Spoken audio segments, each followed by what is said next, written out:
आज जिस शराबबंदी को लेकर वो गरीब कमजोर वर्ग के लोगों को जेल भेज रहे हैं एक तरफ, दूसरी तरफ शराब पीते हुए जिसका वीडियो वायरल है, वैसे व्यक्ति को यहाँ प्रत्याशी बना देना कितना हास्यास्पद है।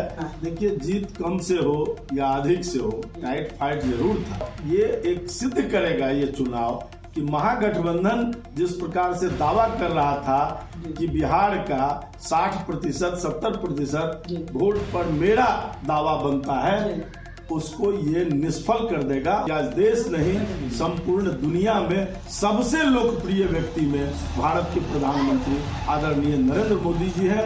आगामी लोकसभा चुनाव में हम 40 की 40 सीट जीतने में कामयाब होंगे।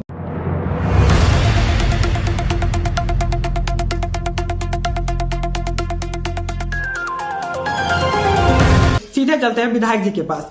विधायक जी, बीजेपी का वोट बैंक जो है महागठबंधन के हटने के बाद से कितना प्रभावित हुआ है? बीजेपी समग्रता में है और ये सबकी पार्टी है, ये किसी खास वर्ग और तबके की पार्टी नहीं है, इसलिए कोई साथ रहे नहीं रहे, बीजेपी का वोट प्रभावित होने का सवाल ही नहीं है। और बल्कि महागठबंधन में नीतीश कुमार जी के जाने के बाद बीजेपी और सशक्त हुई है। और उसका उदाहरण है कि 2 जगह चुनाव था और उनको लगता था कि सारा समीकरण मेरे पक्ष में हो गया, लेकिन आज जिस प्रकार से हम लोग गोपालगंज में जीत दर्ज किए हैं, वो साबित किया है कि जनता भारतीय जनता पार्टी के साथ और नरेंद्र मोदी जी के साथ है। इसलिए कि नरेंद्र मोदी जी ने जो गरीबों के लिए काम किया है, जनता उसको देख रही है। विधायक जी, जानना यह था कि आपके सामने 2 फाइट कर रहे हैं, जो कि मनोज कुशवाहा जी जो विधायक रह चुके हैं और 2 टर्म विधायक रह चुके हैं, लघु जल संसाधन मंत्रालय भी संभाल चुके हैं, और नीलाभ जी जो कि उनके प्रभाव जो थे वो यहाँ के विधायक रह चुके हैं और वो एक युवा कैंडिडेट भी माने जा रहे हैं। तो आप लोगों ने पुराने में केदार प्रसाद गुप्ता जी में ही भरोसा किया, इसका प्रमुख वजह क्या था? देखिए, केदार प्रसाद गुप्ता जी, आपको पता है कि केवल 712 वोट से हारे थे और 700-800 वोट से हारना और जीतना लोकप्रियता का ह्रास नहीं माना जाता है जी। और इसलिए उनकी काफी लोकप्रियता है इस विधानसभा में। उनके मुकाबले मनोज कुशवाहा जी लोकप्रियता में कहीं खड़े नहीं है, बल्कि मुझे तो हंसी लगती है अब नीतीश जी पर कि वो कितना नीचे आ सकते हैं राजनीति में, कि आज जिस शराबबंदी को लेकर वो गरीब कमजोर वर्ग के लोगों को जेल भेज रहे हैं एक तरफ, वहीं दूसरी तरफ जिसके शराब पीते हुए जिसका वीडियो वायरल है, वैसे व्यक्ति को यहाँ प्रत्याशी बना देना कितना हास्यास्पद है, ये आप खुद सोच सकते हैं। विधायक जी, बीजेपी को लेकर बराबर ये कहता जा रहा है कि एक धार्मिक सांप्रदायिक वोट बटोरने के लिए हिंदूवादी राजनीति करती है, तो इस बार जो 50,000 वोट कुधानी विधानसभा है, उसके मुस्लिम जो मतदाता है उनके लिए आपकी क्या अपील रहेगी? आप देखे होंगे कि अभी महागठबंधन के लोग बौखला रहे हैं। उसका कारण क्या है कि पासमंदा जो मुसलमान है, उसके लिए माननीय मोदी जी ने जो किया है, उसके कारण पासमंदा समाज आज भारतीय जनता पार्टी की ओर मुखातिब ही नहीं है, बल्कि अब बढ़ चढ़कर हिस्सा लेने के लिए बिहार में भी तैयार है। यूपी में जिस तरह से पासमंदा समाज पश्चिमी यूपी में जिस तरह से फतह किया है भारतीय जनता पार्टी के पक्ष में आकर, बिहार में भी अब वो दिन दूर नहीं है कि पूरा पासमंदा समाज मुसलमान के भीतर से भारतीय जनता पार्टी के पक्ष में काम करने लगे। आपके लिए सबसे बड़ी चुनौती महागठबंधन का है या फिर बीजेपी का प्रत्याशी है जो वोट कटवा भी माना जा रहा है? देखिए, भारतीय जनता पार्टी के सामने कोई नहीं है और महागठबंधन की स्थिति ये है कि MY समीकरण भी एकजुट रहेगा कि नहीं, आज नीतीश जी को इसकी चिंता हो रही है।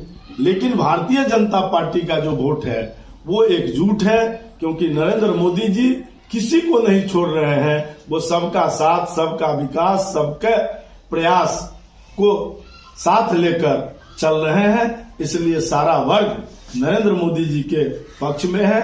आज उनके सामने खतरा है, चुनौती है। और जहां तक आपने एक और प्रत्याशी की चर्चा की है, उनके नाना या परनाना जो भी रहे वो विधायक होते थे और आपको मालूम होना चाहिए वो समाजवादी नेता थे और संसोपा से वो विधायक हुए थे और इसलिए उनका अपना प्रभाव था। उस समय डॉक्टर लोहिया के शिष्य के नाते उनका असर था, कोई वो जातीय राजनीति करके नहीं खड़े थे। इसलिए जो उनका नाती आके जातीय हवा देना चाह रहे हैं वो बिल्कुल नहीं, वो समाज इंटैक्ट भारतीय जनता पार्टी के पक्ष। देखिए, उपचुनाव इसलिए भी दिलचस्प विधायक जी हो गया है क्योंकि बोचहा में बीजेपी तमाम रणनीति के बावजूद असफल रही। किन्हीं कारणों से इसका प्रमुख कारण को क्या आप लोग खंगाल पाए हैं और आगे की क्या रणनीति है? अब देखिए, बोचहा की परिस्थिति कुछ और थी और उस समय आप जान रहे हैं कि राजनीति में हम नीतीश कुमार जी के साथ थे और उसके कारण जो नीतीश कुमार जी का जो एंटी इनकम्बेंसी था हमको उसको फेस करना पड़ा था बोचहा में। यहाँ उनका एंटी इनकम्बेंसी उनके साथ है, दूसरे उम्मीदवार के साथ है, हम उससे अलग हैं, इसलिए हमारे ऊपर उसका कोई असर नहीं होने वाला। अभी दो जो प्रखंड में जो चुनाव हुआ है जिसमें मोकामा है और एक यहाँ पे गोपालगंज में हुआ है, वहाँ भी नेक टू नेक फाइट रहा। वहाँ के मोकामा की जीत को तो उनकी अपनी जीत नहीं बताई जा रही है, लेकिन गोपालगंज में नेक टू नेक फाइट रहा। साधु शरण यादव का इसमें बताया जा रहा है कि प्रभाव के कारण बीजेपी को थोड़ा सा वहाँ पे गड़बड़ाते लेकिन निकल गई बीजेपी की सीट।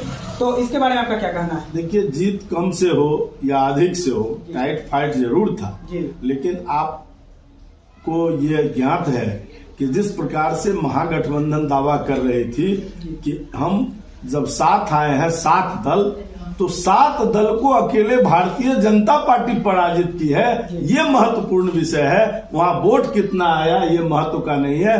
और मोकामा की जीत तो अनंत सिंह की जीत है, वहाँ कोई कहिएगा कि महागठबंधन की जीत नहीं है। और वहाँ भी हम 40,000 से 62,000 पर गए हैं। मैं मोकामा में था और मैं जहाँ 3 शक्ति केंद्र में काम कर रहा था उसमें से 2 शक्ति केंद्र वहाँ जीतने का काम किया जी। अभी आप वर्तमान विधायक हैं विधानसभा क्षेत्र से, खजौली विधानसभा क्षेत्र से, तो क्या आप ये बता पाएंगे कि केंद्रीय नेतृत्व जो है बिहार के बारे में क्या विजन रखता है, क्या सोच रखता है? आप लोग जब मिलना चाहते हैं केंद्रीय नेतृत्व से किसी मुद्दे पे, तो क्या सरकार में नहीं रहने के बावजूद उनका जो रवैया है बिहार के प्रति काफी प्रोग्रेसिव है, प्रगतिशील है? इस बारे में आप कुछ बताना चाहें? देखिए, बिहार में आज जिस प्रकार से सड़कों की जाल बनी है, बिछा है, वो नितिन गडकरी जी ने बिहार आकर कहा था कि हम बिहार को अमेरिका के सड़कों के बराबर लाकर खड़ा करना चाह रहे हैं।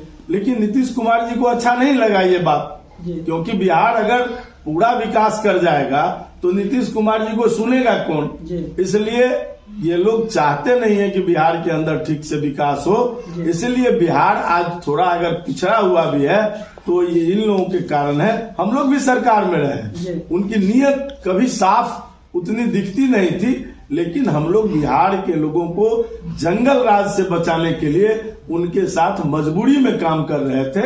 ये यही सत्य है जी। क्या ये उपचुनाव लोकसभा का क्या कहते हैं पथ प्रदर्शक चुनाव बन सकता है? क्योंकि लोकसभा भी अब आने वाले 1-2 साल में, देखिए, ये चुनाव स्वाभाविक है कि इसका खासा इम्पैक्ट लोकसभा पर पड़ेगा बिहार के अंदर। पूरे देश में नहीं पड़ने वाला है, लेकिन बिहार के कुछ भाग में इसका असर पड़ेगा।